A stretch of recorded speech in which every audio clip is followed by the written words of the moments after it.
السلام علیکم، بات کریں بھائی صاحب. وعلیکم السلام حسن بھائی، کیا حال چال ہے آپ کے؟ مولا کا کرم، آقا کا کرم. کہاں سے فون کر رہے ہیں آپ؟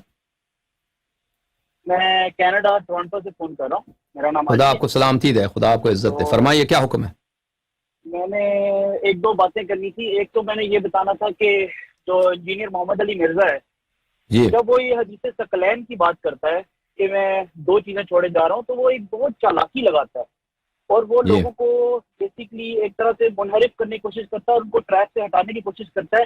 اور وہ کہتا ہے کہ جب دو بھاری چیزیں ہیں، قرآن اور اہل بیت، تو اہل بیت کے معاملے میں اللہ کا خوف دلاتا ہوں، یعنی کہ آپ نے ان سے حسن سلوک کرنا ہے. جی وہ یہ یہاں سے ڈائیورٹ کر دیتا ہے کہ آپ نے ان سے دین نہیں لینا، آپ نے ان سے ہدایت نہیں لینی، اور صرف آپ نے ان سے حسن سلوک کرنا. تو ایک تو جی آگا آپ اس کو ذرا تھوڑا سا اسکور کھول کے بیان کریں، اور ان کی جو مکاریاں ہیں عمری جماعت کی، وہ تھوڑی سی آپ کھول کے ذرا اور بیان کریں کہ اس طرح یہ حدیثیں بیان بھی کرتے ہیں تو اس میں اپنا تڑکا لگا کے بیان کرتے ہیں، کیونکہ ان جی سے یہ وہ سیدھی دال ہضم نہیں ہوتی معذرت کے ساتھ. جی اور دوسری بات بہت اہم میں نے حسن بھائی آپ سے یہ کرنی ہے کہ میں نے آپ سے ایک سوال پوچھنا ہے کہ جب اللہ کے رسول صلی اللہ علیہ وآلہ وسلم نے اپنے آخری ایام میں جب کہا کہ کاغذ قلم لے کے آئیں تاکہ میں ایک ایسی چیز لکھ کے دے جاؤں جس کے بعد میری امت کبھی گمراہ نہ ہو، تو اس کے بعد وہ ظاہر ہے عمر نے کہا کہ نہیں ہمارے لیے قرآن کافی ہے، اور وہ واقعہ ہوا اور ان کو وصیت نہیں لکھنے دی. تو کیا ہماری اہل تشیع کی کتب میں کیا کوئی ایسی وصیت موجود ہے اللہ کے رسول صلی اللہ علیہ وآلہ وسلم کی جو انہوں نے اس واقعے کے بعد اپنی وفات سے پہلے لکھوائی ہو؟ کوئی ایسی جی وصیت کیا ہماری کتب میں موجود ہے؟ یہ جی میرا جی ایک سمجھ سوال ہے. صحیح تو اگر آپ اس کا جواب دے دیں بہت مہربانی ہوگی آپ کی. صحیح. یا علی مدد. خدا حافظ. لیکن جہاں تک حدیث ثقلین کا تعلق ہے کہ مصری صاحب اس میں چالاکی کرتے ہیں، تو یہ چالاکی انہوں نے وہابیت سے سیکھی ہے کہ وہ حدیث مسلم زید بن ارقم کی حدیث جس میں زید بن ارقم خود کہتا ہے کہ میری یادداشت کمزور ہے، اور وہ صرف یہی کہتے ہیں کہ اذکرکم اللہ باہل بیتی، اذکرکم اللہ اہل بیتی. وہ کیا کرتے ہیں بھائی صاحب اس میں صرف حدیث مسلم لیتے ہیں، باقی جو متواتر احادیث ہیں جس میں امر ہے تمسک کی، کتاب اور عطرت کی، اس کو وہ نظر انداز کرتے ہیں. حالانکہ وہ احادیث صحیح ہیں. پہلی بات یہ ہے. دوسری بات، محدثین کا اجماع ہے کہ زیادات الثقات مقبول. ایک حدیث میں ایک ٹکڑا نقل کیا ہے کہ اہل بیت علیہ السلام سے محبت کرو، ان سے نیکی کرو، احسان کرو. ٹھیک ہے، یہ غلط بات نہیں ہے. دوسری متواتر احادیث میں ہے کہ ان سے تمسک کرو، ان کا پیروی کرو. ٹھیک ہے نا، ان کی پیروی کرو. تو اس میں تو تنافی تو نہیں ہے کہ یا یہ پکڑیں یا وہ پکڑیں. ٹھیک ہے نا. اور مسلم نے تو کبھی خود مسلم نے ادعا نہیں کیا کہ میں نے ہر حدیث کو جو ہے صحیح حدیث کو نقل کیا، میرے کتاب کے باہر کوئی صحیح حدیث نہیں ہے. زیادات الثقات مقبول بالاجماع. ایک حدیث مختصر نقل کرتا ہے، دوسرا آدمی وہ جو صحیح حدیث صحیح سند کے ساتھ اسی حدیث کو زیادہ مفصل یا کسی اور تفصیل کے ساتھ نقل کرتا ہے. مثلا ایک حدیث میں ہے کہ اہل بیت علیہ السلام کے ساتھ نیکی کرو، دوسری حدیث میں ہے کہ اہل بیت علیہ السلام کا اتباع کرو. ٹھیک ہے نا. تو آپ صرف نیکی والی کو پکڑیں اور دوسرے کو بھول جائیں، یہ کس کی مذہب ہے؟ حالانکہ دونوں صحیح ہیں، بلکہ جو دوسری کہتے ہیں اتباع کرو وہ متواتر ہے، اس کے اسانید بہت زیادہ اعلیٰ ہیں. جو یقینی حدیث کو اس کو نظر انداز کرو. یہ ہے تعصب، یہ ہے قول رسول صلی اللہ علیہ وآلہ وسلم کو اپنی انا کے لیے، اپنی تعصب کے لیے، اپنے آبا و اجداد کی تقلید کے لیے پیر کے نیچے رکھنا. یہ ہے عین کفر. سمجھ آ رہی؟ اچھا، جہاں تک وصیت کی بات ہے، رسول پاک صلی اللہ علیہ وسلم کے وصایا بہت زیادہ ہیں، 12 اماموں پر، 12 اماموں، اتنی وصیتیں کہ بے حساب. مکتوب وصیت کی آپ نے سوال کیا تو میں اس کا جواب دیتا ہوں کہ جس دن رسول پاک صلی اللہ علیہ وسلم نے وصیت لکھانا چاہا، ابو بکر عمر نے وہاں پہ شور مچایا، کتاب اللہ کافی ہے، کتاب اللہ کافی ہے، اور گالی دی رسول پاک صلی اللہ علیہ وسلم کو. اور اس طرح تاریخ میں اپنے بدکردگی، بدعملی اور کفر الحاد کا اس نے ثبوت رکھ دیا کہ آج تک کوئی ناصبی اس کا انکار نہیں کر سکتا. انکار کر دے بھی تو لسانی انکار ہے، علمی انکار نہیں کر سکتا. ہمارے پاس دلائل بہت زیادہ، اور میرا چیلنج ہے سب علماء کو کہ آیا حدیث قرطاس پر، حدیث رضیت الخمیس پر ہم سے بات کریں. اچھی بات ہے. اسی دن یہ ہے کتاب سلیم ابن قیس الہلالی رحمہ اللہ تعالی وسلام من اللہ علیہ، تحقیق الشیخ محمد باقر الزنجانی، یہاں پر جلد نمبر 2 صفحہ نمبر 794 میں سلیم فرماتے ہیں کہ میں عبداللہ ابن عباس کے ساتھ اس کے گھر میں تھا، وہ اس کے ساتھ کچھ شیعہ تھے، فذکروا، معاف کیجیے گا یہ حدیث قرطاس ہے، لیکن وہ میرے موضوع سے متعلق نہیں، ابھی جو میں دکھانا چاہتا ہوں وہ نہیں ہے۔ جو حدیث میں دکھانا چاہتا ہوں وہ حدیث 11 ہے، اور صفحہ نمبر 636 میں اس کا شروع ہوتا ہے۔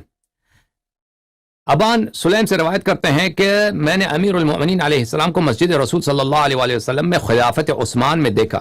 خلافت عثمان میں صحابہ بیٹھے تھے، سب اپنے سوابق کا اور اپنے فضائل کا ذکر کر رہے تھے، اور امیر المؤمنین علیہ السلام خاموش تھے۔ تو جب سب نے دیکھا کہ یہ سب بولتے جا رہے ہیں، یہ خاموش ہیں، تو ان سے کہا کہ آپ کیوں نہیں بولتے، آپ اپنے سوابق و فضائل پہ بات کریں۔ تو انہوں نے اپنے سوابق و فضائل، بہت لمبی حدیث ہے، تو اس پہ بات کرنا شروع کیا، اور 20 صفحے کے بعد، کوئی 20 صفحے کے بعد آخر میں، حدیث کے اواخر میں یہ ہے، یا طلحہ، کہ امیر المؤمنین علیہ السلام نے طلحہ کو پکارا، اے طلحہ الست قد شہدت رسول اللہ صلی اللہ علیہ وآلہ حین دعا بالکتف لیکتب فیہا ما لا تذل الامت ولا تختلف۔ اے طلحہ تجھے یاد ہے، طلحہ تجھے یاد ہے کہ رسول پاک صلی اللہ علیہ وآلہ وسلم اپنے آخری ایام میں انہوں نے جو کھاندے کی ہڈی ہوتی ہے اس کو طلب کیا کہ اس پہ ایسی وصیت لکھ دیں کہ ان کے بعد کوئی امت میں کوئی گمراہ نہ ہو، کوئی اختلاف نہ ہو۔ فقال صاحبک، اور تیرے ساتھی نے کہا، ما قال ان نبی اللہ یحجر، تیرے ساتھی نے یعنی عمر نے کہا کہ نبی کریم صلی اللہ علیہ وآلہ وسلم نستجیر باللہ نستجیر باللہ نستجیر باللہ، بکواس کر رہے ہیں، ہذیان کر رہے ہیں، ہذیان کہہ رہے ہیں، نستجیر باللہ۔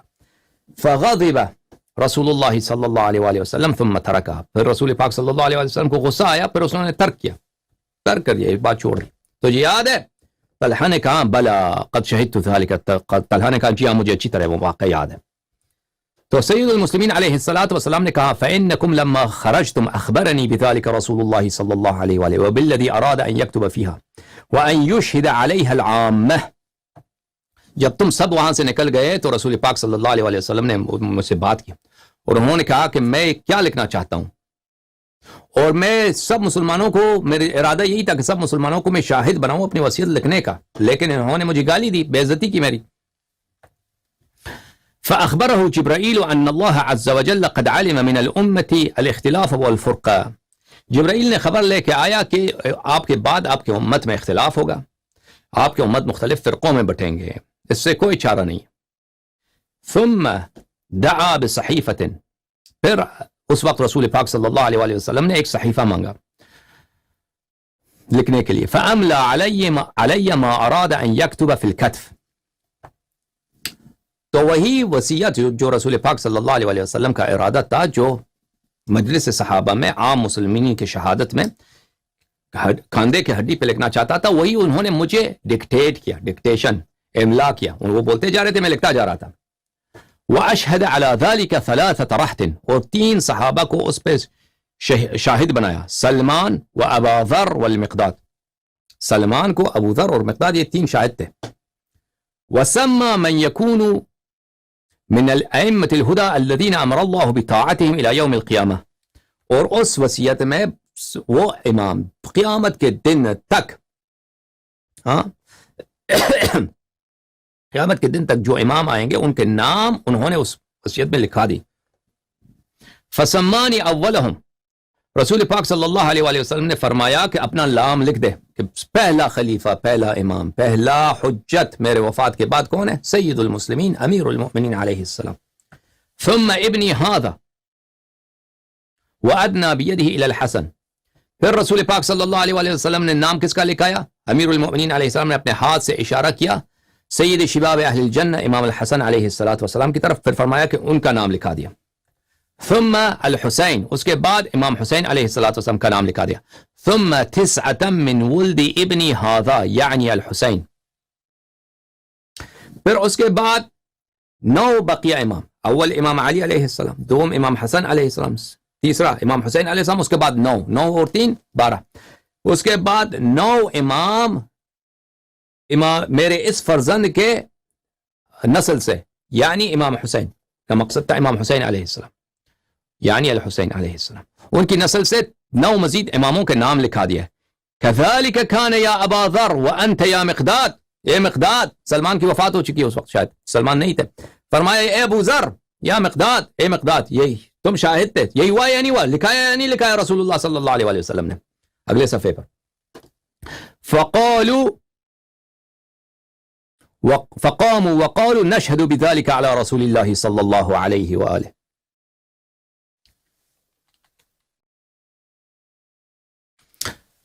وہ کھڑے ہو گئے اور کہا انہوں نے کہ ہم شہادت دیتے ہیں اور کہ رسول پاک صلی اللہ علیہ وسلم نے یہی کہا تھا اور یہی لکھایا تھا، اور وہ لکھائی آپ کے پاس موجود ہے.